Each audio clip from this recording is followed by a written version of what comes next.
So it's my pleasure to welcome you back for the second panel in our wonderful day-long celebration of Zora Neale Hurston. And I'm going to introduce the panelists, and I'm going to do it in alphabetical order, and then they are going to police themselves with 15 to 16 to 17 minutes, hopefully 15. So it's my pleasure to introduce Dr. Adriana Garriga-Lopez, who is an associate professor at Kalamazoo College, recently tenured, so. Adriana works in Puerto Rico, and she works on various subjects, including AIDS and HIV, Zika, sex and sexuality, and she does it all through an intensely political, decolonial lens. She also is an artist, a performer, a poet, and a writer, I just found out today, of science fiction. And on a personal note, and I have said this to her recently, but I'll say it to all of you, she was in one of my first graduate classes I taught here, and she wrote the most amazing ethnography as a first-year graduate student that still to this day I have ever read. And that kind of brilliance shines through in her contemporary work and in her book manuscript. So, welcome. Our second speaker is Tami Navarro, who is the Associate Director of the Barnard Center for Research on Women. Tami works on international finance, gender, culture, and power in the U.S. Virgin Islands. And she really is taking this growing field of the anthropology of finance, a field that is often very dry and not ethnographic and doesn't attend to, but wait, and that doesn't attend to ethnography and doesn't give us a sense of the way that these structures of power intersect with people's lives. She takes that field of study and she makes it ethnographic in ways that I find stunning and beautiful. And she also refuses not to attend to race, which many of the people in that field don't attend to race in a careful way, and she does. And she is also an extraordinary colleague and someone who has just been a wonderful and generous addition to our community here at Barnard, so welcome. Third, we have Sarah E. Vaughn, who is a postdoc at Yale University at the Department of Forestry, the Forestry and Environmental Sciences School, interestingly enough. But in 2017, she'll become an assistant professor at Berkeley. And she works in Guyana, and she works on colonial and post-colonial science. She works with people from Guyana, but also their interlocutors who come and try to do things like fix their soil. Her work is deeply steeped in science studies and environmental anthropology and political ecology, but she forces all of those fields that do not necessarily attend to race in complex ways, she forces them all to attend to critical race theory and race. She also is someone that I had the pleasure of working with when she was at Columbia, and she's one of these people that you read her work and you take a moment, you step back and you think, whoa, really? How does somebody write like that? She is a brilliant and wonderful writer. And finally, Bianca Williams. Bianca is an assistant professor in ethnic studies and anthropology at the University of Colorado Boulder. She works on race, diaspora, and subjectivity with an extraordinary analysis of how African American women theorize and critique racism, sexism, and ageism. And she really is doing this path-breaking work on affect, and she's one of the people that I sort of turn to now to think through affect, so thank you for that. And she also, on a personal note, is someone that I just had perhaps the girliest conversation I've ever had about anybody with. He's a guy, one of my best friends. He called me and he's like, this Bianca person, what's up? She's awesome. I was like, oh my God, oh my God, oh my God, she's awesome. And he said, oh my God, oh my God, oh my God, she's awesome. So on that note, welcome to you all, and thank you so much for joining us.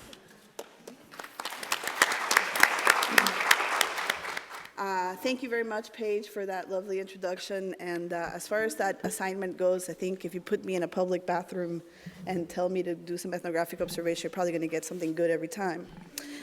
Good afternoon, everyone. I'm very happy to be here. Thank you to the organizers for inviting me to participate, to my co-panelists for their work, and to all of you for being here and sticking it out through this long day. It's been really exciting. I'm proud to be here representing Puerto Rican interpolations of Zora Neale Hurston, even though she was never in Puerto Rico as far as I know. And I find her work to be extremely relevant for thinking about the role of anthropology in Puerto Rico today and our response to Zika virus in the Caribbean. I would like to begin by taking issue with the description for this panel, in which I am indeed fortunate to be participating, and that describes us panelists here as writing, and perhaps not just writing, about the Caribbean and its multiple diasporas in what many see as a modern, decolonized anthropology. I propose that we must de-transcendentalize our ideas about decolonization. That is, we must learn to understand it as an ongoing process instead of as a one-time event after which we are simply done with the process of interrogating the coloniality of our anthropological thinking. I am reminded of the words of the inimitable Edward Said, who in his consideration of the invisibility of, quote, American imperial intervention as a factor affecting the theoretical discussion, unquote, on culture back in 1989 in his essay Representing the Colonized, anticipatorily demanded of his critics to answer, quote, really how and when anthropology and empire finally were separated. He wrote, quote, I do not know when the event occurred or if it occurred at all, unquote. So instead of a linear narrative about the decolonization of anthropology, we should instead tell a messy truth, one that can account for the unfinished work of decolonizing gender, bodies, islands, methods, knowledges, and disciplines. In their recent yet already landmark essay, Ryan Cecil Jobson and Jafari Sinclair Allen posit that, quote, the location of anthropology's decolonization remains an open question to be resolved through and against the emerging institutional arrangements and neoliberal policies of contemporary academe, unquote. They argue that the emergence of a decolonial critique of anthropology as both a mode of knowledge production and an assembly of knowledge producers occurred in tandem with and as a response to the force of social movements whose challenges to institutional power produced epistemological and institutional crises and transformations not only in anthropology but across all academic disciplines. Jobson and Sinclair describe a decolonizing generation of authors in anthropology whose work, quote, troubled the conceptual and methodological precepts of anthropological discourse while adopting the mantle of ethnographic and ethnological inquiry in service to the imperatives of political and epistemic decolonization, unquote. The preceding shifts the directionality of our question, or foundational provocation, with regards to the decolonization of anthropology or the possibility of decolonizing anthropology, asking not what can decolonial thought do for anthropology, but rather what can anthropology do for our decolonial projects toward liberation, without being certain ahead of time whether or not ethnography can be radically repurposed against its traditional provisions. Jobson and Sinclair argue that decolonial thought, quote, challenges us to consider how anthropology has maintained itself as a closed system of scholarly inquiry that legitimates its own procedures of investigation as a means of subjecting the native other to its North Atlantic theoretics, unquote. They call for an anthropologization of anthropology that would allow us to critically appraise the emergence of anthropology itself as an epistemic tool that mostly reinforces, but can also debunk imperialist or colonial modes of knowing. I would like to suggest that a similar task is at hand with regards to public health and epidemiology, and that indeed one cannot understand historical events, such as the emergence of notions of viral sovereignty in the global south, or the successful movement in Puerto Rico against aerial spraying with the chemical compound naled to combat the current Zika virus outbreak on the island, without attending to the ways in which public health and epidemiology have colluded with forms of imperial domination. Much of the discourse on Zika virus in Puerto Rico today reproduces such colonial forms of knowledge production and reinforces the epistemological privilege of North Atlantic knowledge producers. One of the ways that epistemic power is preserved is through the preservation of the university as a pure space of knowledge production, exempted from the analytical toolkit of anthropology, and through the maintenance of forms of concerted colonial unknowing, or alternatively, what philosopher Charles Mills has called white ignorance, or epistemologies of ignorance, even within academic, university, or critical spaces. In a recent paper, Alyosha Goldstein argues that, quote, enduring colonial epistemologies and political norms, as much as their ongoing contestation, have relied on the protracted liminality of Puerto Rico, and that such liminality, by liminality meaning it is normatively considered neither wholly US American, right? The formal congressional designation for Puerto Rico is that it is foreign in a domestic sense. So it is, yeah. welcome to my life, considered neither wholly US American, nor African American, nor Latin American, nor indigenous, nor even sometimes properly Caribbean. And that this liminality is maintained through a persistent agnosia with regards to the legacies of colonial slavery and indigenous peoples. This unknowing, though differentially articulated, functions both in the United States about Puerto Rico and in Puerto Rico about Puerto Rico. One of the clearest expressions of this erasure is that most US Americans have absolutely no knowledge of the character of Puerto Rico's political relationship to the United States. I see this all the time in my classes, wherein students are shocked to learn the imperial history of a country they have been taught to think of as constitutionally anti-colonial, that is the United States. But it is also true that modes of ignorance about Puerto Rican history are reproduced among Puerto Ricans themselves, or ourselves, who seldom have access to information that helps to explain the why things are the way they are today. Why we think of ourselves as Black or not, Latinx or not, anthropologists or not. Personally, I had to come to Columbia University to find in the stacks of Butler and Lehman libraries the congressional records, theoretical frameworks, and historical details, even those written by Puerto Ricans, that illuminated for me the foundation of Puerto Rico's political position vis-a-vis the United States, vis-a-vis anthropology, and to global movements for decolonization. Ethnic studies scholar John Marquez has proposed a model for thinking about state violence against Latinxes, positing that we inhabit a, quote, racial state of expendability, unquote, in the United States. From the US perspective, Zika in Puerto Rico is seen predominantly as a threat to continental public health and to tourism, which is also understood as a necessary and central feature of any plausible economic recovery plan for the island.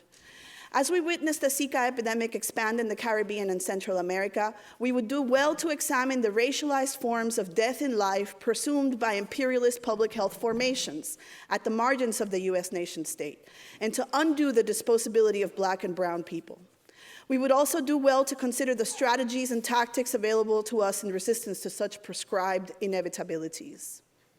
Which is also to ask, what should a decolonizing anthropology do when it confronts movements for decolonization?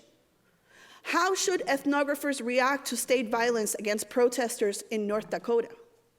How should decolonial anthropologists represent state violence against African Americans, against trans people, against indigenous people, or against the environment? How should anthropology explain the federally appointed fiscal control board that now rules Puerto Rico over and above its elected representatives? Or is this not culture? What is the value of vernacular knowledge about how to avoid mosquito bites in the Caribbean versus institutional forms of knowledge about Zika prevention? What and how should a decolonizing anthropology say about people living in colonized territories while trying to cultivate decolonized minds, tongues, and whole bodies that can act as vehicles to futurity? How do we narrate a different future observable as a possibility that could emerge out of a decolonizing reading of the autochthonous or even folkloric present? In an essay on contemporary writing, poet Luke Skrbowski argues that while conceptual art, that is plastic arts, suffered an observable shift from an aesthetic of administration to a critique of institutions that turned the violence of the mimetic relationship back onto the ideological apparatus itself, using it to analyze and expose the social institutions from which the laws of positivist instrumentality and the logic of administration emanate in the first place. Contemporary writing, including poetry and fiction, and we might also surmise ethnography, did not produce a school of conceptual writing, yet nonetheless finds itself in a category, that is the contemporary, defined by post-conceptual art. Skrbowski argues, if being post-conceptual is an ontological marker of contemporaneity, then contemporary writing has to be thought in terms of its constitutively post-conceptual status, incorporating a thoroughgoing reflection on the implications of the collapse of the system of the arts with the opening of the expanded field. That's a wordy passage. But if anthropology and ethnographic writing are to be decolonized, surely this question of the implications of systemic epistemic collapse in terms of the authorizing origin stories for the representation of cultural and anthropological knowledge must be revisited. Zora Neale Hurston was part of a notable cohort of writers who actually abandoned anthropology as a career. Katherine Dunham was, like Hurston, a Black woman and a student of Melville Herskovits during the 1930s and a scholar of the Caribbean. Like Hurston, Dunham did not complete her PhD in anthropology despite having carried out ethnographic field research as students in the anthropology department at Columbia University. Professor Herskovits made it possible for both Dunham and Hurston to carry out fieldwork in Haiti and Jamaica, as well as lending his academic clout to their research interests and pointing them towards the Caribbean as a crucial site of critique for American Blackness. And yet both of these powerful creative geniuses, Hurston and Dunham, left Herskovits' influence and frames of analysis behind.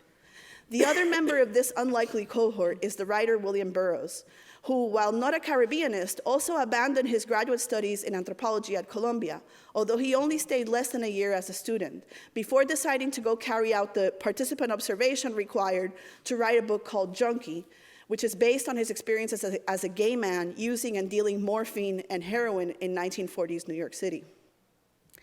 Like Hurston with her fiction writing and Dunham with her choreographies and dancing, Burroughs employed ethnographic techniques to produce highly successful art that is not commonly considered anthropology today, yet which is in some sense unimaginable without the ethnographic questions that animated them. Why they each left anthropology is ultimately anybody's guess, although Katherine Dunham abandoned it in favor of a world-class dancing platform in Paris that catapulted her to fame. Yet it seems noteworthy that despite their ambivalence to anthropology as an academic pursuit, they each chose to make use of ethnographic approaches and sensibilities, such as autoethnographic writing and blurring the boundaries between poetry, fiction, and journalism in their artistic production. Likewise, they share an investment in working through representations of marginalized and/or colonized people that move, as Kevin Meehan argues Hurston's work does, quote, to decolonize ethnography by manipulating it away from a tendency to represent native populations as exotic and dependent others. In my reading, this impulse is present in Dunham's work on Haiti, Jamaica, and Martinique, as well as in Burroughs' work, at least in terms of his representation of gay men and drug users as marginal subjects and unusual natives. But it is Hurston who most explicitly posits the work of writing itself as a form of social action and activism. In his essay, Decolonizing Ethnography, Zora Neale Hurston in the Caribbean, Meehan describes Tell My Horse as a, quote, critical epistemological diagnosis of the ethnographic endeavor that is a struggle with the means of production of discourse that include autobiography, political economy, relations of power, scientific canon, and literary form. Following from Said, as well as Jobson and Sinclair's call to historicize the conditions of possibility for ethnographic knowledge, we can locate Hurston's multimodal intellectual production as a reminder of, quote, how cultural representations and the institutions within which they are promulgated form a key link in maintaining oppressive imperialist power relations, as well as necessary sites of anti- and counter-colonial resistance. We might therefore ask what it means that most anthropological knowledge about Puerto Rico is written in English, while most Puerto Ricans speak Spanish and only a minority are bilingual. How might such disciplinary conventions not only reflect the history of the discipline, but also reinforce dependency narratives and colonial representational modes? Meehan goes on to note that the representative figures in a dissident Caribbean tradition of Afro-diasporic travel and cultural production includes not only Zora Neale Hurston, but also Maroons, enslaved Africans who were transshipped within the Americas, present-day migrant workers, and luminary African-American travelers such as Frederick Douglass, James Weldon Johnson, and Langston Hughes, all of whom spent significant time living in and writing about the Caribbean. What unifies this dissident tradition, according to Meehan, and its expressions, both written and non-written, is a denunciation of impoverishment and imperialism, a celebration of the liberating potential of Caribbean civilization, and a commitment to advocating Caribbean sovereignty, unquote. This celebration of the liberating potential of Caribbean societies constitutes a particular utopian impulse or longing within anthropology, one inflected differently within and through the particularly class locations of its enunciators, whether Herskovits himself as the originator of the thesis of African cultural survival in the Americas, or through two Black women who became his students and then set off on their own paths decades before the civil rights movement succeeded in cementing the idea of the intrinsic value of African American cultures in the social scientific imagination. Through their reliance on gendered informants or characters who undercut authority and stories that present fables of self-reliance, Hurston and arguably her contemporaries Dunham and Burroughs co-construct a horizon of queer potentiality, after Husserl, that scholars have described as the mindset of Afrofuturism. Imagining futures directed by the survival and even the resurgence of Black people in their cultures, experiences, and designs becomes a central trope in this reading of Zora Neale Hurston's work, which, quote, functions not only to record and preserve aspects of a Black cultural past, but that is also central to projecting it into the future. Afrofuturism emerges out of the blending of social science, including a decolonizing anthropology and creative writing, in order to generate counter-histories that affirm a Black vitality in American culture that has long been ignored, and that aims to reproduce hope, optimism, and future-looking visions. Isaiah Lavender has written about Their Eyes Were Watching God as an Afrofuturist text, wherein Black people's, quote, desire for a better life and a better future represents the essential psychic drive to resist oppression, unquote, and specifically to resist race as a technology of oppression in favor of futurity. Describing the mule talk that takes place on Janie's porch, Lavender says that, quote, the big talkers can literally speak things into existence. While I do not pretend to be a big talker, it was such a utopian longing to project Puerto Rican, which is also to say Afro-descendant, survival and anti-colonial emancipation into the future that animated my writing of a science fiction short story called Switch, which was published in Sargasso, a journal of Caribbean literature, language, and culture in 2015. I would like, if you will indulge me, to close my comments by reading from this text. So this is from Switch. The botnet is up and ready to receive instructions. The combined mirroring effect of all those little zombie home computer modules infected with my beautiful, rapacious little virus, all shouting back to the servers the codes we whispered to them, is about to make a lot of noise on the global stage. The little island hovel will be gone, disappeared, the house demolished, and I made sure to leave no trace. I'm prepared for the curious eventuality that is about to befall us, and I believe in its liberatory potential. The massive digital affront we have prepared will provide a few days' shelter for us to make moves on the ground. The scramble won't work forever, though, so it is crucial that we are prepared to move in on the incongruous analog once the digital shelter is up and doing its job of repelling and confusing cellular and satellite positioning systems. No broadband, no radar. All radio, sonic, and magnetic emanations will be blocked. All hard wires cut, with the exception of the tubes going in and out. Electronic markers will enter an endless morph loop. This will look like it's coming from the Pacific archipelagos, not Villa Palmeras. These northern sprawlers are going to have to deal with some island realness and behind a massive cyber shield. By the time the fog lifts, the island's geodefenses will be reset, and it will be a new game. We will have control over the island and its waters. After that, who knows? I study the map, carefully tracing the route I will have to cover from the center of the mushrooming umbrella of impenetrability to the densest population factor, where it will be simplest to disappear. I trust the deflection schemes to coordinate and generate the appropriate mirages over me. We have factored in the Bermuda Triangle effect. Once the pulse sets out, my output will start to degenerate, and I will be a radar ghost forever. But I am prepared for this. It's almost time for the run. I'm ready. Thank you very much.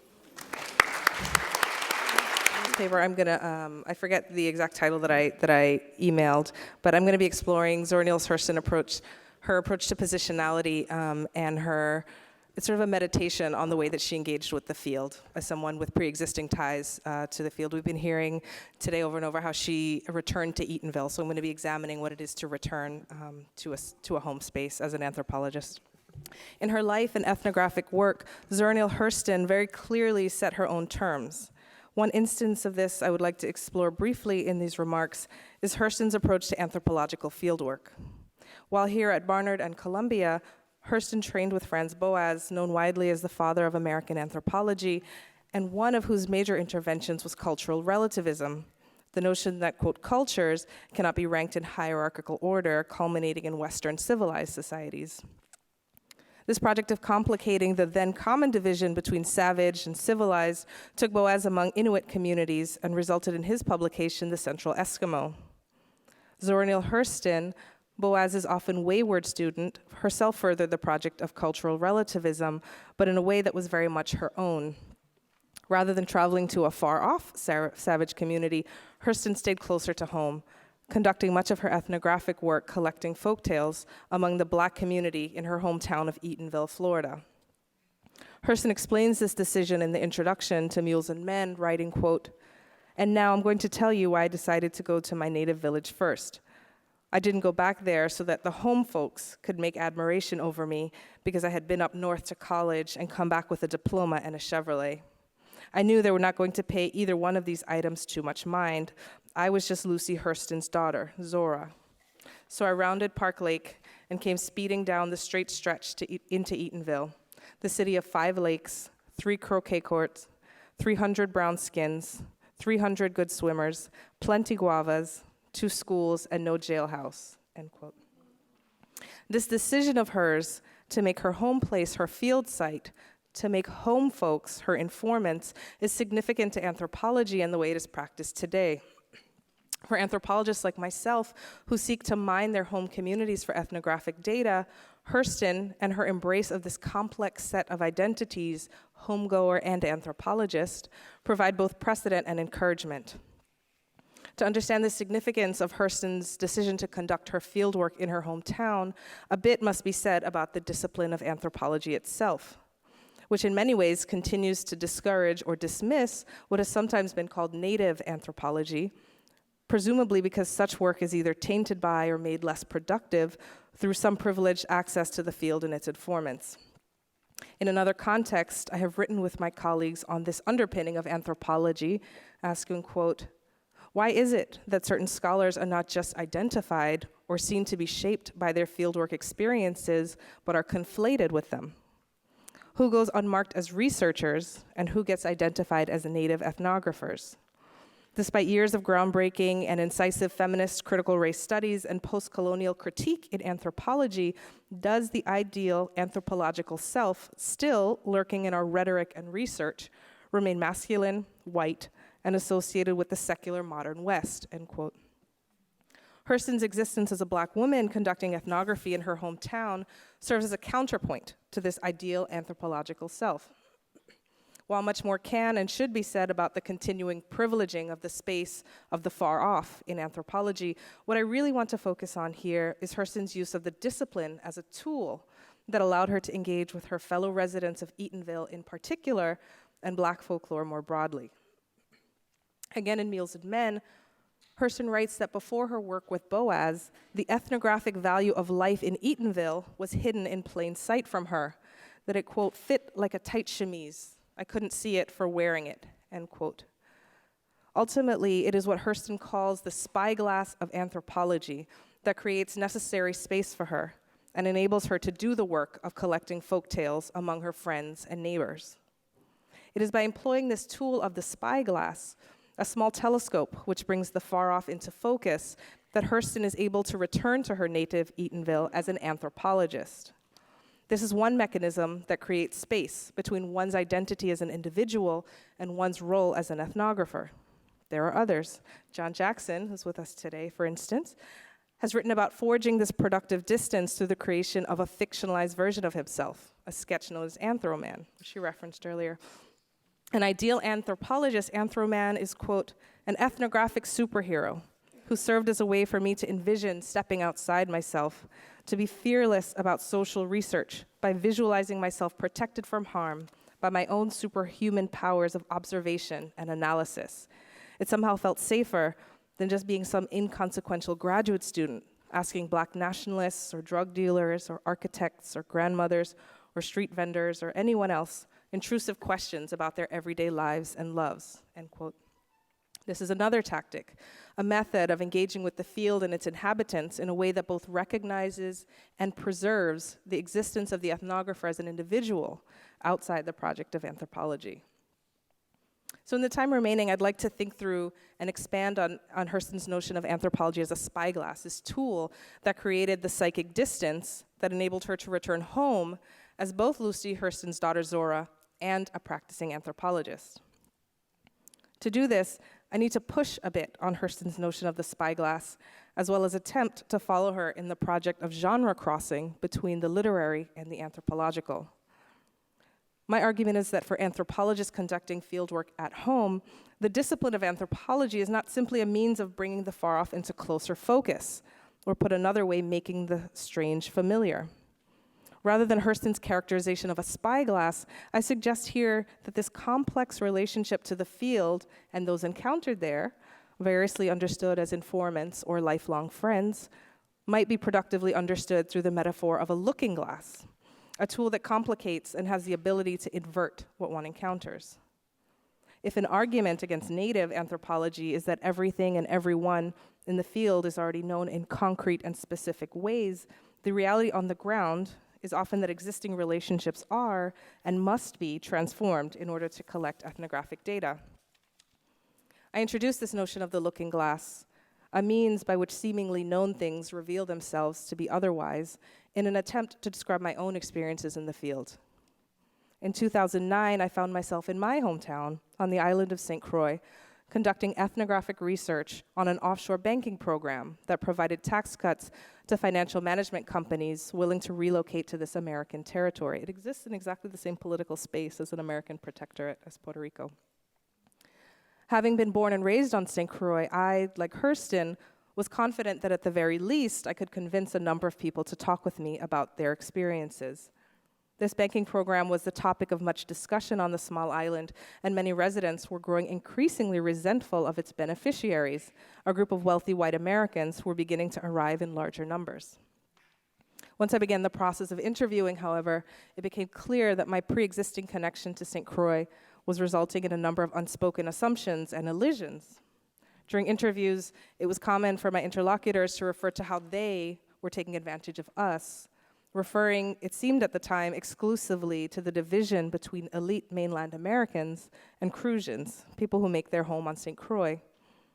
Viewing me as a returning Crusian, many of these early interviewees assumed I was as outraged as they at what they saw as the inequitable dynamic at the heart of this program.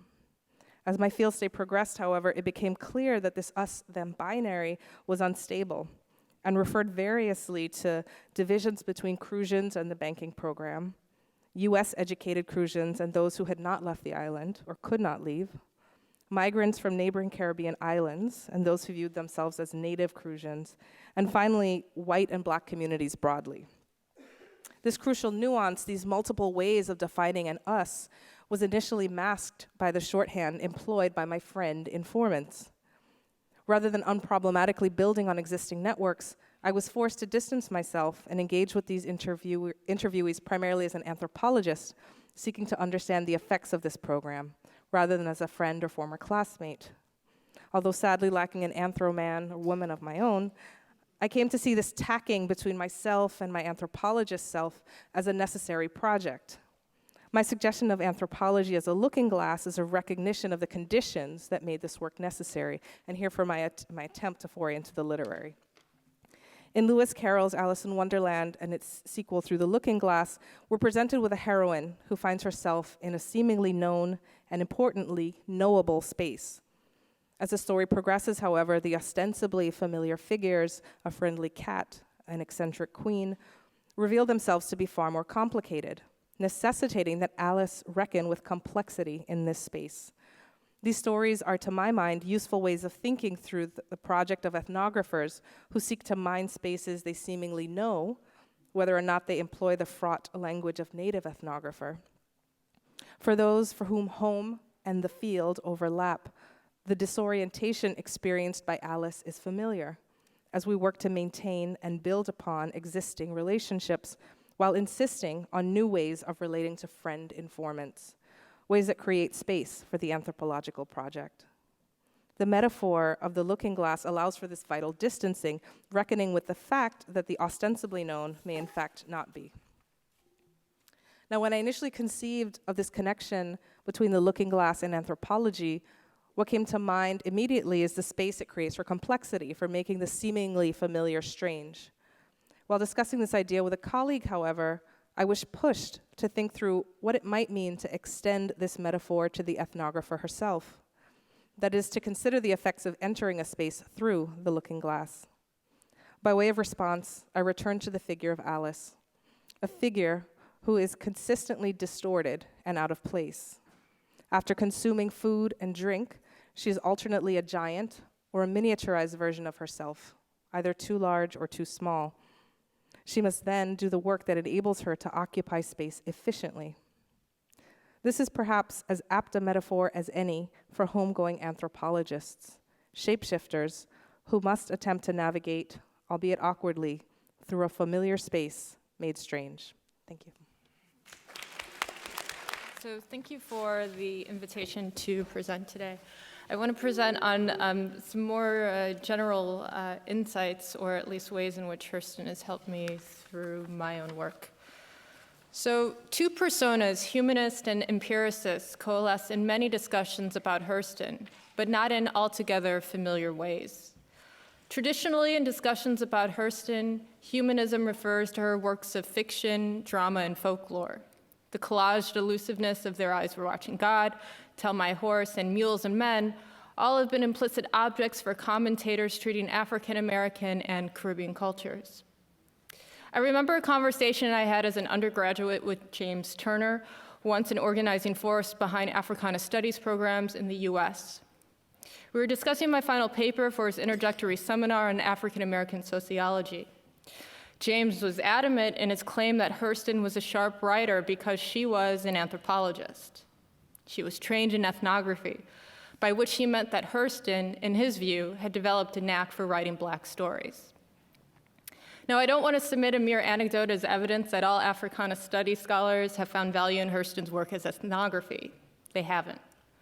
But I do want to insist that she has frequently been overlooked as an empiricist in her efforts to produce original or effective writing in a manner presumably in tune with Africana Studies.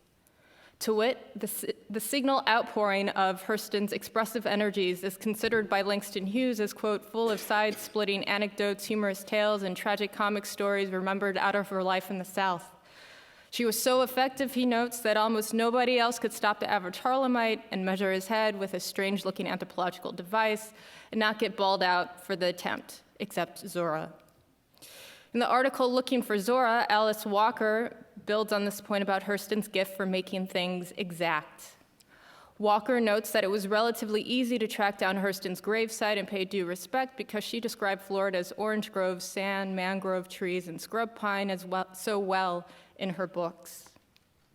But the familiar characters of Florida, Miss Mosley, Janie Teacake, Bear Dog and Rabbit, the traveling preacher, don't, in my opinion, stand in to mark Hurston's qualities as an empiricist. My following comments, therefore, may seem non-traditional, for I disagree entirely with the general problematic of Hurston as an empiricist, one that judges her efforts as about getting Black stories exact, and if by doing so we can charge her with either placating a white audience or turning her back on a Black one. In my discussion, I offer what is perhaps a more general claim about the spaces Hurston inhabited and created for thinking what we now call Africana Studies. Here I want to suggest that Africana Studies not only stand in as a disciplinary marker for Hurston's expertise across the humanities and the social sciences, or sciences, I should say, but as well as across space. In two ways, perhaps, we can think in depth about this latter point. Literary scholar Willis Lloyd argues that Hurston organized her experiences of Black North America in two ways, as the power of Harlem and the promise of Florida. After being rejected by both white patrons and Harlem literati, Florida became a place in Hurston's imagination that could, quote, be taken possession of through acts of writing, Lloyd contends. Floridian levees, marshes, and cotton fields were less spaces of dispossession, as talked about through Du Bois and Jean Toomer, than spaces for performing vibrant Black life. Now, Lloyd might be a bit mystic and purposely dense in his caricature of Hurston's writing. But isn't it worth asking what exactly is vibrant Black life, other than a euphemism for life that's not bogged down by slavery or sharecropping? An obvious connection to make here is Hurston's training under Boas, particularly in his early positivist approach laid out in the science article, The Study of Geography. Boas identifies two origin points of all sciences. The first is Newtonian physics, which seeks explanation of the physical world through natural laws. At the same time, Boas claims what he calls affective impulses are important forms of evidence for explaining worldly phenomena. In particular, Boas states that all sciences are dependent on the sense of awe humans feel in encountering the environments around them. These two explanations provide, quote, the most illuminating material with regard to the working of culture, Boas reiterated and defended in his overture, Race, Language, and Culture. Now, I think scholars like Lloyd assume that there's a distinctive aesthetic approach to Hurston's work because she fiercely wrote in a style that pushed against Boas's positivism. That is to say, Lloyd might render the judgment of ethnographic practices as objects to be gained and, for that matter, lost, projects to be accomplished, and processes to be mastered that stand in direct opposition to a resoundingly Black cultural politics. But what is the hurricane in Hurston's Their Eyes Were Watching God, if not an event that made Eatonville a particular place? Eatonville, a place that challenges Newtonian notions of space-time and Black people's roles as both observers and knowledge producers. Or take Hurston's article, Negro Mythical Places, which claims that Negroes, like all other ethnological groups, have their mythical cities and places. She concludes that the 4 archetypes are places of tremendous want where folks learn to take whatever they can get. Space-time, it would seem, is measured by the observer's ruler.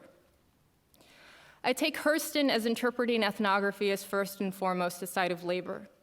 She knows that it takes deft prose to make places, some more so than others, relevant to her reader. These descriptions forge a mighty identity, affecting assumptions about the entanglements of expertise, causality, and historicity in ethnography. But it's also a delusion to think that there's a distinctive set of events, criteria, and environments that invoke place. She questions Boas's method and wonders out loud about who or what is responsible for drawing geographic boundaries within the spaces Black people inhabit. In her autobiography, Dust Tracks, she writes, "Research is poking and prying with a purpose. But on the other hand, I've given myself the pleasure of sunrises blooming out of oceans and sunsets drenching heaped up clouds. I've walked in storms with a crown of clouds about my head and the zigzag lightning playing through my fingers. I have been correlated to the world so that I know the indifference of the sun to human emotions. I know that destruction and construction are but 2 faces of Dame Nature." Indeed, Hurston offers us a geographic method that accounts for not merely interactions between humans and environments, but of their variegated agencies enfolding into one another. So I want to suggest that Hurston's work offers a starting point to think about nature's role in disrupting Africana studies' critical and interpretive frameworks. In particular, Hurston has helped me reflect on the ways places get named in Africana studies and how humans and non-human, about how human and non-human matter in these places become conscribed to Western logics of enumeration. That is to say, I've come to realize that much of what passes for self-consciously Africana studies is often production oriented toward debunking modernity scientism. Diaspora is one such spatializing concept scholars have drawn on to remap the various lifeways Black peoples espouse. Another concept is Black Atlantic. But both have had the tendency to reproduce the same result, a disenchantment with measurement. And so Hurston provides us, however, something radically different through her overt sensitivity for the ecological. She reminds us that measurement is a relational process, caught up in human semiotic systems as much as a force of things and environments. In my work, I take this point to heart. I study climate adaptation in Guyana, following engineers as they try to articulate changes in kind that are attributed to canals and flooding. But floods have always been a concern in Guyana, events that historian Walter Rodney once claimed humanized the coast on the backs of slaves, indentured laborers, and technocrats alike. Collecting stories from both engineers and the people who get inundated is thus not a mere task of following the feedback loops between fact and fiction, human and non-human, Black and brown, contaminated and pure, colonizer and colonized, or science and politics. It also involves parsing out the legacies of measuring practices such as hydrological modeling, dam design, or grassroots surveys, and how they get coupled or decoupled from notions of expertise. In this respect, I've learned that climate adaptation is about finding the generative tensions over measuring and how it can both separate and enable connections. In other words, a refusal to see measuring practices as a choice, but rather solely as a site of domination, fails to take seriously the complexities of Africana studies across space-time. After all, the value of research, Hurston reminds us, is that it's, quote, formalized curiosity, and that every place has its own cosmic secrets waiting to be revealed. Thank you. Good afternoon, y'all. You awake? You here? You okay? All right. Hi, I'm Bianca Williams, and the title of my paper is Saving Ourselves, Saving Our Souls, Hurston and Black Legacies in Anthropology.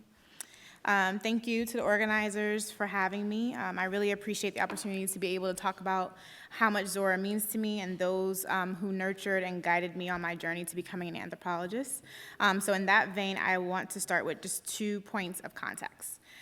First, I want to recognize anthropology's vexed history with not only the Black folks I'll speak about today, but also its particular relationship with Native and Indigenous communities. Yesterday, my heart was heavy after watching social media coverage of the police and state-sanctioned violence attacking those who are fighting to protect the life resource of water in North Dakota. And I want to lift up the Standing Rock Sioux and their allies from across the country. We see you. I am in solidarity. I know that my story is affected by your story. Your history is mine. Water is life.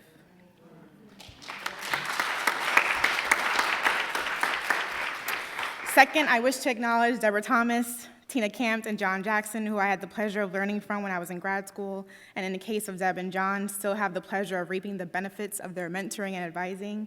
When you sign on to serve on someone's dissertation committee, you sign up to guide them for forever.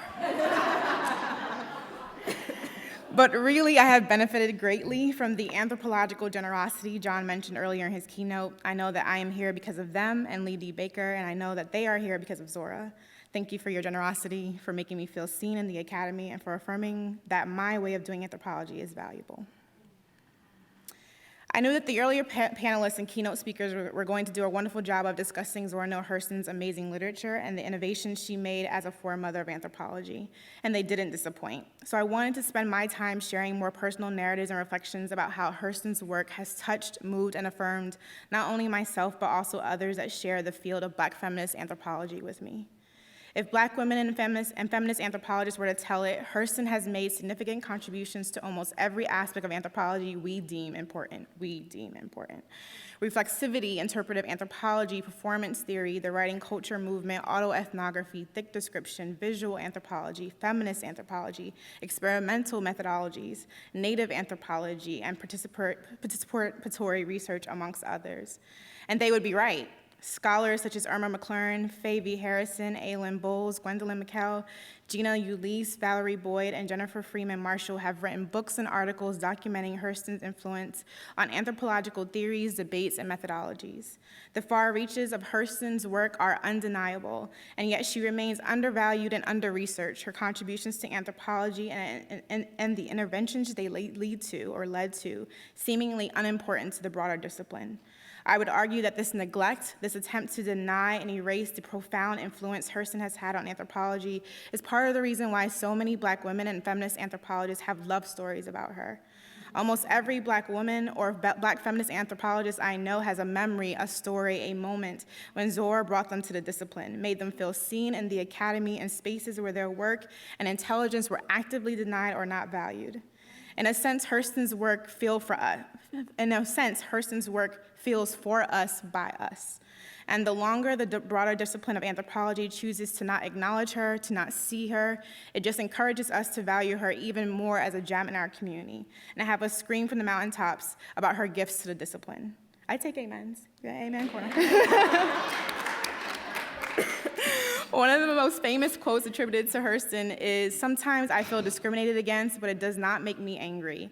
It merely astonishes me. How can any deny themselves the pleasure of my company? It's beyond me," end quote. Black women and feminist anthropologists continue to be astonished by anthropology's neglect of Hurston in our classrooms, in our citation practices, in our theorizing of culture, but it's clear to us that the problem is not with her. As a child born in the Bronx and as a teen raised in Orlando, I actually went to church in Eatonville at the Christian Life Center across the street from where Hurston's festival took place annually. I attended a few times, happy for the community I experienced and the art I enjoyed without having any idea of who Hurston was. I never thought to ask. I wouldn't be introduced to her until my third year of undergrad as a student in Lee Baker's African American Intellectual History course. Excerpts from Mules and Men and Tell My Horse led me to Their Eyes Were Watching God, and it became clear that I was in the right discipline.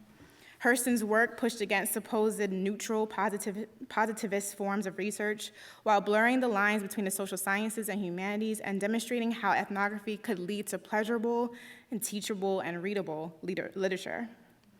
English scholar Lindsay Andrews argues that in Hurston's work, quote, performance and reproduction of experience were primary, and knowledge was not the result of accumulated evidence, but embodied in experience itself, constantly reproduced, end quote. She continues, quote, Hurston challenged the epistemological structure of dominant white masculine science by deploying not only a distinctive Black feminist standpoint, but also an alternative empiricism grounded in the aesthetic values inherited in the lived experience of Blackness and femininity, end quote. Not realizing that all anthropologists didn't do anthropology the way Hurston did, I felt as though I had found my place. And I know my story is similar to many other Black women scholars and researchers. Zora's life story and innovative literature and research have empowered generations of Black women and Black feminist anthropologists to do at least two things. She taught us how to save ourselves and save our souls. It's difficult to talk about souls without invoking the foundational research and writing of W.E.B. Du Bois. Du Bois uses a variety of genres and styles and souls of Black folk to convince readers of his truth, to take them behind the veil so they can see that Black folks have souls, and to appeal to white Christian readers' sense of humanity, demanding that they join the fight for racial justice. Although still not recognized for all he has contributed to the social sciences, including anthropology, Du Bois's direct influence on theoretical foundations and methodology has been documented. We couldn't do this work without him. And yet, when I read Hurston, there is something she gets at, something that is present in her research and literature that I don't get while reading Du Bois. Because of Zora's poetry, plays, films, and ethnography, we have another lens into Black people's souls, a racialized and gendered lens that provides insight into the different textures of our experiences, the costs, the joys, the emotional aspects, and the spirit of being Black not only in the US, but throughout the diaspora. And this seeing and knowing saves us in a world that wants to deny us, neglect our brilliance and innovation, be hard of hearing when it comes to our slang and dialects, that wants to make us hyper-visible and invisible at the same time. Through Hurston, we get a sense of the different ways that Black peoples experience the world in relation to geographic region and class, while also seeing traces of shared stories and experiences. Hurston's model for doing ethnographic research and writing ethnography showed generations of anthropologists behind her how ethnography is a form of soul work. And plenty of Black women and Black feminist anthropologists are using her methods and theories to not only take care of our souls in the academy, but to make our communities visible in responsible ways within anthropology. As a Black feminist anthropologist who does research on Black women and happiness in the US and Caribbean, I recognize the profound amounts of emotional labor Black women contribute to the world, particularly in spaces where equity and inclusion are being fought for. The emotional costs and benefits of this living labor has not been fully theorized, and I'm not sure it ever will. I'm also aware of the ways anthropology disavows US-based research as not real anthropology, particularly when women of color are conducting it. But on the tough days, Hurston reminds me that ethnography is valuable soul work. It is more than just the theorization of our bodies and materiality. It is more than the stories and histories that our minds create, hold on to, and pass on. Hurston encourages me to get the fantasies, the imaginings, the deep sense of knowing that happens at the soul level, particularly when you live your life aware of the restrictions and oppressive burdens of racism and sexism. She pushes me to get to the part of our life narratives that are sometimes hard to put into words. And she has laid a foundation for what it looks like when you need to bend genres and blur research lines to get to these truths.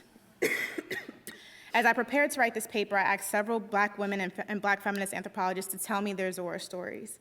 Donna Austin, Black feminist researcher at Rutgers, wrote, quote, "It's hard to encapsulate all that she means, but I'll start with this. She helped me come to terms with doing anthropology at home as legitimate, to own my role and positionality as a Black Muslim woman, immersed in the experiences of my own community as a legitimate scholarly endeavor. I always knew these stories were important and needed to be told, but her testimony in Mules and Men gave me the authority to own where I stand in relation to ideas about the presumed relationship of a real anthropologist vis-a-vis others.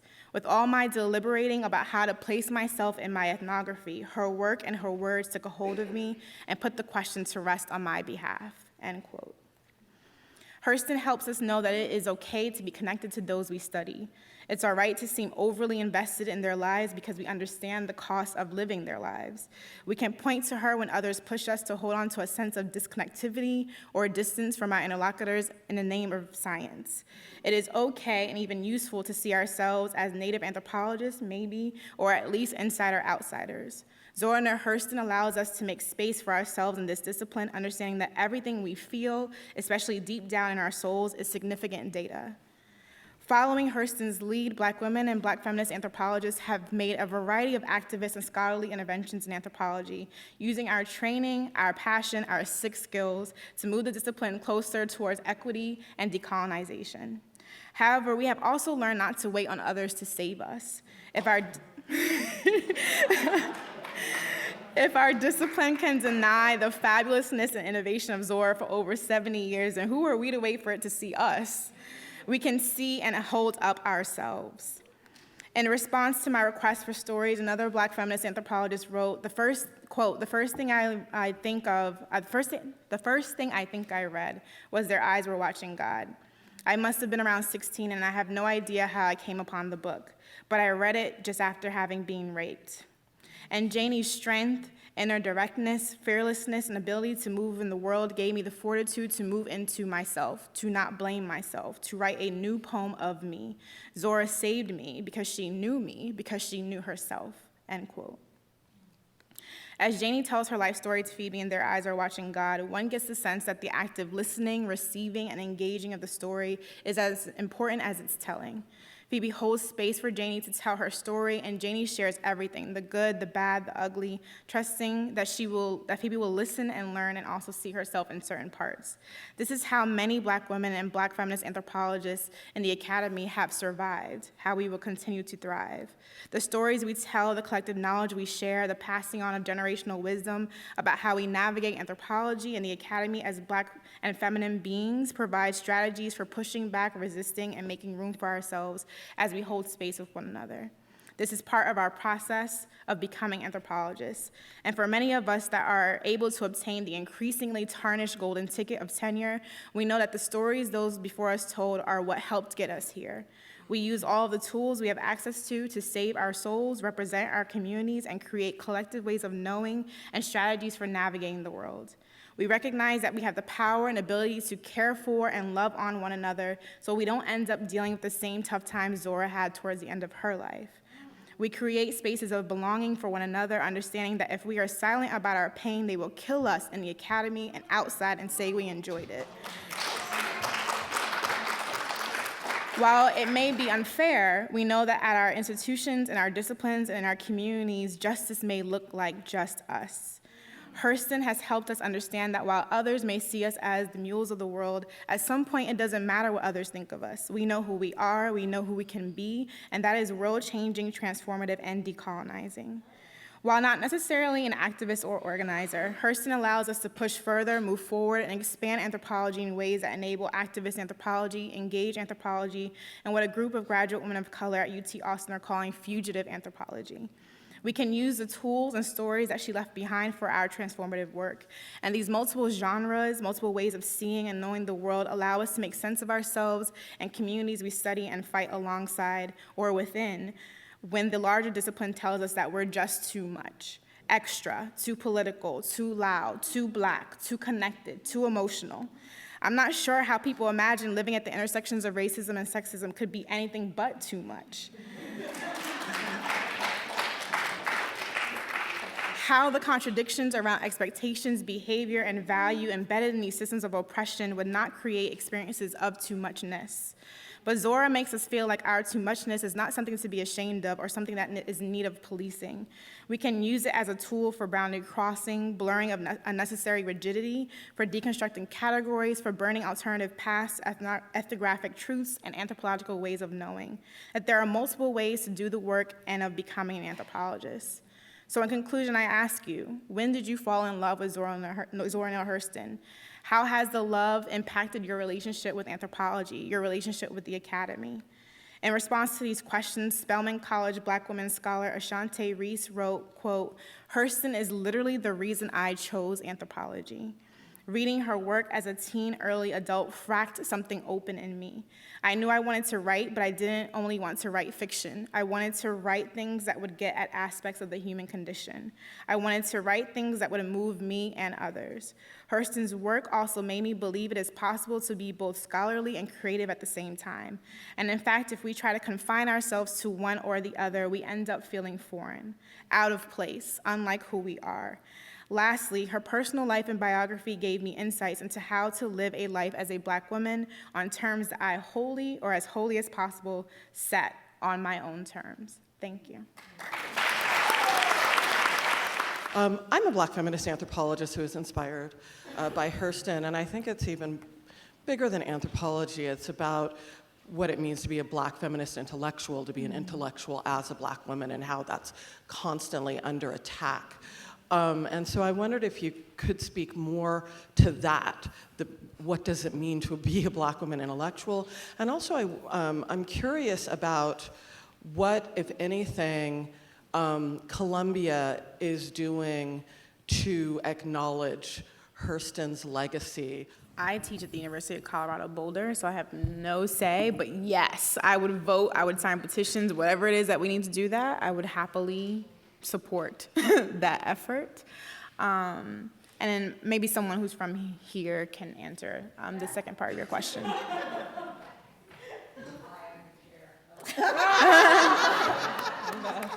the chair of the department. On the other side, Paige is the chair on this side.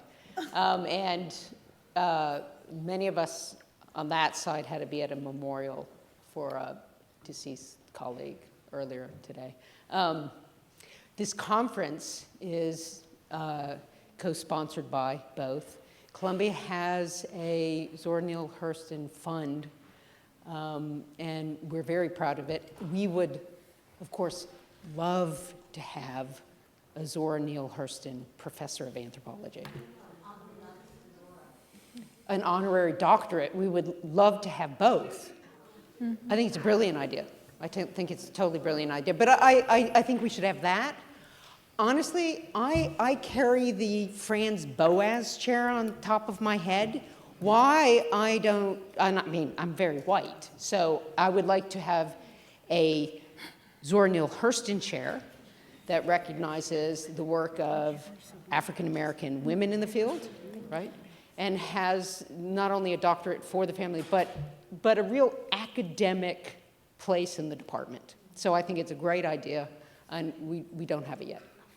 But I would also like to just say, these are amazing young anthropologists, and the exact kind of people that such a professorship would recognize. Very briefly, in answer to the first part of your question, yes, I think it is beyond anthropology. I think it is even, it's beyond the academy. I mean, being a Black woman who is feminist, who is smart, who reads, who has analysis of their everyday lives is something that seems somehow in itself resistant and terrifying to the world. And I think we see that in the spaces we're able to publish, and the type of organizing we're able to do or not do. I am a member of Black Lives Matter in Denver, and it's amazing the things that happen when Black women and queer folks show up with t-shirts on, and when white folks show up with t-shirts on. So even the kind of, the fact that embodied in our bodies, this idea that we have analysis and knowledge, and not knowledge that is only affirmed or validated by institutions, but knowledge of the world because of the positionalities that we have lived throughout history. I think that's scary to people. And inter-community, we have our own kind of gendered, patriarchal, misogynistic tensions around that type of knowledge too. So I don't know, I think being smart, being critical, having a critical analysis of the world is tough for people to take from us. And I think part of why I wrote this paper and part of some of the work that I do around emotional wellness and happiness is just allowing us to understand that we know how to change the world. We have known pretty much for forever. And if they would just let us do it and get out of our way, we would be all right. My question is, I guess, directed to Adriana, but anybody can answer. I guess I'm curious about how you see decolonizing anthropology as related to decolonizing anthropos, and maybe how like Zora Neale Hurston's work can or does like take us beyond the figure of the human and the anthropology, like that type of anthropology. So like her work on zombies, for instance, or do you think it applies? Yeah, thanks for the question. I've read a lot of your writing, so I think I know sort of where the question is coming from. And to be honest, I'd have to think about it some more. But within the question of the coloniality of anthropological knowledge, we already have that sort of foundational figure of the anthropos, which is humanized or becomes human through its rendering as an anthropological object. No, so I think Zora's insistence on folklore, on vernacular modes of knowledge, of speech, which for me links to things like rumors in Puerto Rico about Zika, or conspiracy theories about, whether Zika virus, or in a couple decades ago, whether HIV was something that was produced by the United States as a sort of plot against people of color, to kill people of color in the global south, right? Those kinds of folkloric knowledges or vernacular knowledges are themselves constitutive of a kind of political order, in a sense, that can be read that way. And so I think there's a lot that gestures towards that kind of project of a different kind of epistemological ground for knowing culture, or for knowing the human, if that's indeed what we want to stick with, or perhaps it's not, no. Nonetheless, that points to a reorganization of knowledge production that is much broader than just a decolonization of anthropology, but is actually part of a very large and also very important reconfiguration of power structures in terms of the entire scientific project, or in terms of the entire project of human knowledge, no? And so that leads into a very broad conversation that includes animals and other forms of non-human being, But of course, the point is not just to decolonize anthropology, but to decolonize knowledge altogether. No. Thanks for the question. And I don't know, I would push back and say I don't want to decenter the human. I really like thinking through figure of a human, if, I don't know, to be maybe a little antagonistic with sort of coming out of this panel and the panel before, is that, perhaps this is one of the more generative moments where Black bodies have actually been able to have a place when thinking about the human subject itself, and that's an important thing to reconsider and consider why that's the case now. But I would say, again, this sort of general claim about measurement, I think, is quite interesting in terms of how it might get promoted or displaced across different kinds of fields that allow us then to push back and ask, what are the different kinds of relationalities between humans and other things, other kinds of matters in the world, that still remind us the importance of how disciplines get formed, politics get formed or don't get formed, and why the kinds of semiotic processes we use actually do matter when we say, oh, I'm going to think mules today as opposed to women. So. One of the things that I was taking from the panel is just the way in which Hurston is really central to so many current and perennial sort of anthropological questions. I mean, we heard about the production of place and Hurston. We heard about sort of how Hurston can speak to affect and things, and how that's being theorized, and even sort of the shape-shifting that the ethnographer has to do. So I'm curious what ways that you guys actually cite Zora Neale Hurston in your work, and sort of how you bring her into your work in ways that are resistant to the erasure of her, and also even in your teaching, how you bring Hurston in that space. I think it is perhaps impossible to overstate the importance of citational practices. So what comes to mind immediately is an article that I have recently written for a volume that was actually about feminist practices of ethnography. And I started with my encounter and the strength I draw from Zora Neale Hurston in choosing her field site. So it's sort of an earlier version of the paper that I gave today, just thinking through what it would mean to choose something that is really sort of provocative, right? To choose a space of the Anglophone Caribbean that is ostensibly domestic, right? In complicated ways, it's a US territory, and a place that I'm from. And so turning to Zora Neale Hurston very clearly and very explicitly was important, right? To have her in the citational practice, not just to have her sort of lurking in the shadows. So that's one thing that I've done, just to pull her out. Again, something like this as an anthropologist, right? Not just as sort of a literary touchstone from Their Eyes Were Watching God, which is incredible and transformative, but as an anthropological forebear. So that's just a quick answer. Yeah, I echo that, that sentiment, but I also, I find her, she inspires me, and I cite her in relationship to her experimental writing, to their sort of mixed forms, of genre, or different ways of approaching the material that she presents. I find that very generative. But I have taught Tell My Horse in my Caribbean anthropology classes, and it's a very challenging text to teach because of the complexity of her position within that. And it's a lot like Katherine Dunham's text, Island Possessed, which is also sort of shot through with complicated questions around blackness and different forms of blackness, right? And both of them, both Katherine and Zora, dealing with the question of what does it mean for me to be an African-American woman from the first world doing ethnographic research in the third world? And how do we mark the differentially located black and brown bodies that can access the category of the human or of the anthropos, right? Because it's not every black and brown body that becomes visible within different schemes of enunciability of the human. So I found it very challenging, but also really interesting to teach Tell My Horse in the context of an anthropology class specifically, and then go on to teach other kinds of sort of anthropological classics on the Caribbean, which are mostly written by white men until at least, you know, you get to the 70s and 80s. So it's amazing to have her as a kind of ancestor in that place, even as she emerges as a complicated figure in terms of her class positionality vis-a-vis the Haitian and Jamaicans that she was studying, and in terms of her own questioning of the meaning of her blackness. Like she has all these moments where she's really wrestling with that. So I find that really, really interesting and important to do that.